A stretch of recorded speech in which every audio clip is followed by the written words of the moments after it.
ಹೊತ್ತಿದರೂ ಬಿಡೋದು ಹಾಗಾಯ್ತು ನಿನ್ನ ಜೀವನ. ಶಾರೀರಿಕವಾದಂತಹ ಶಕ್ತಿ ನನ್ನಲ್ಲಿದ್ರೂ ಕೂಡ ಶಕ್ತಿ ಪ್ರತ್ಯೇಕ ಇದೆ. ಅದನ್ನು ತಿಳಿದ ನೀನು ಹೊರದ ಮುಖೇನ ಸಂಪಾದಿಸಿಕೊಂಡೆ ಸನ್ಮಾರ್ಗದಲ್ಲಿ ನಡೆಯಬೇಕಾದಂತಾನೇನು ದುರ್ಗಣತೆಯಲ್ಲಿ ಬದುಕಿದೆ. ಜೀವನ ಇನ್ನಾದರೂ ಬದಲಾಗ್ತದ ಎನ್ನುವ ನಿರೀಕ್ಷೆ ನಿದ್ರೆ ಅದನ್ನು ದಾರಿಯನ್ನು ತೊಳೆಯುತ್ತಾ ಇದೆಯಾ? ಈಗಲಾದ್ರೂ ಹೇಳ್ತಾ ಇದ್ದೇನೆ, ಬದುಕಬೇಕೆನ್ನುತ್ತಾ ಶಾಂತತಾದ್ರೆ ನನಗೆ ಕಾರಣ ಇಲ್ಲದಾದ್ರೆ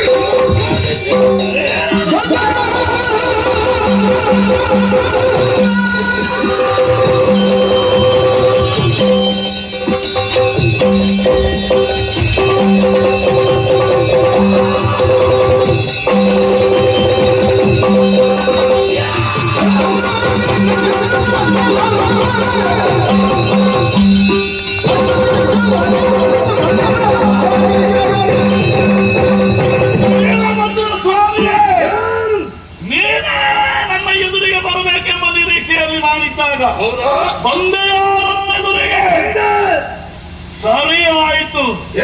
ನನಗೊಂದು ವರವಿತ್ತು ನೀನು ಹೇಳಿದ ಹಾಗೆ. ಅಂದು ವಿಧಾನದಿಂದ ಪಡೆದಂತಹ ವರ ಈ ಜಗದಲ್ಲಿ ಸಿಟ್ಟಿನಿಂದಲೇ ಹುಟ್ಟಿಕೊಳ್ಳಬಹುದಾದ ಶಕ್ತಿಯಿಂದ ಮಾತ್ರ ನನಗೆ ಮರಣ ಬರಲಿ ಎನ್ನುವ ಹಾಗೆ. ಅಂತ ಶಕ್ತಿ ಉದ್ಭವವೇ ಆಗಿಲ್ಲ ಎನ್ನುವ ಭ್ರಮೆಯಲ್ಲಿ ನಾನು ಈತನ ಕೈ ಇದ್ದೆ. ನೀನೇ ಹೇಳಿದಂತೆ ಅನ್ಯಾಯ ಅಕ್ರಮಗಳ ಸರಮಾಲೆಯನ್ನೇ ನನ್ನ ಹೆಗಲಿಗೇರಿಸಿಕೊಂಡವ ನಾನು. ಆದರೆ ಆ ಕಾಲದಲ್ಲೇ ಕೃತಯುಗದಲ್ಲೇ ನನಗಿಂತಲೂ 100 ಮಡಿ ಮದೋನ್ಮತ್ತನಾಗಿ ಮೆರೆದಾಡುತ್ತಿದ್ದ ದಕ್ಷ ಎಂಬ ಆತನ ವಧೆಗಾಗಿ ಶಿವನ ಸಿಟ್ಟಿನ ಹೊತ್ತಿನಲ್ಲಿ ನೀನು ಹುಟ್ಟಿಕೊಂಡಿದ್ದೆ ಅನ್ನುವುದು ಈಗೀಗ ನನಗೆ ಅರ್ಥವಾಗುತ್ತಿದೆ. ಅದಕ್ಕೆ ಕಾರಣ ನಿನ್ನ ಈ ದಿವ್ಯ ದರ್ಶನ, ನಿನ್ನ ಸನ್ನಿಧಿ. ಯಾವಾಗ ನಿನ್ನ ಈ ದಿವ್ಯ ರೂಪವು ನನ್ನ ಕಣ್ಣಡಿಗೆ ಗೋಚರಿಸಿತೋ ನನ್ನ ಹೃದಯದ ಅಂಧಕಾರವೆಲ್ಲವೂ ದೂರವಾಗಿ ಸುಜ್ಞಾನದ ಹೊಸ ಬೆಳಕು ಮೂಡತೊಡಗಿದೆ. ಆದರೆ ಬೆಳಕು ಮೂಡುವಾಗ ನನ್ನ ಬದುಕಿನಲ್ಲಿ ಬೆಳಗಾಗಿ ಹೋಯಿತು. ನನ್ನವರನ್ನೆಲ್ಲರನ್ನೂ ಕಳೆದುಕೊಂಡೆ. ನಾನು ಪಡೆದ ಭೂಮಿಗಳೆಲ್ಲವನ್ನೂ ಕಳೆದುಕೊಂಡೆ. ಇನ್ನು ನನಗೆ ಈ ಧರೆಯಲ್ಲಿ ಉಳಿಯಬೇಕೆಂಬ ಆಸೆಯೂ ಇಲ್ಲ.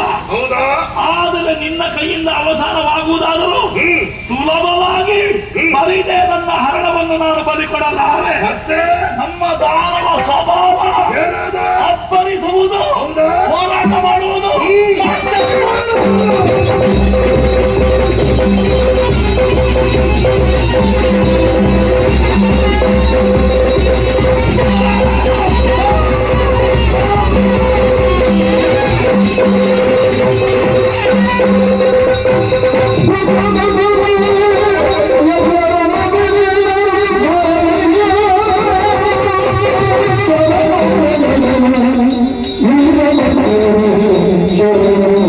Shri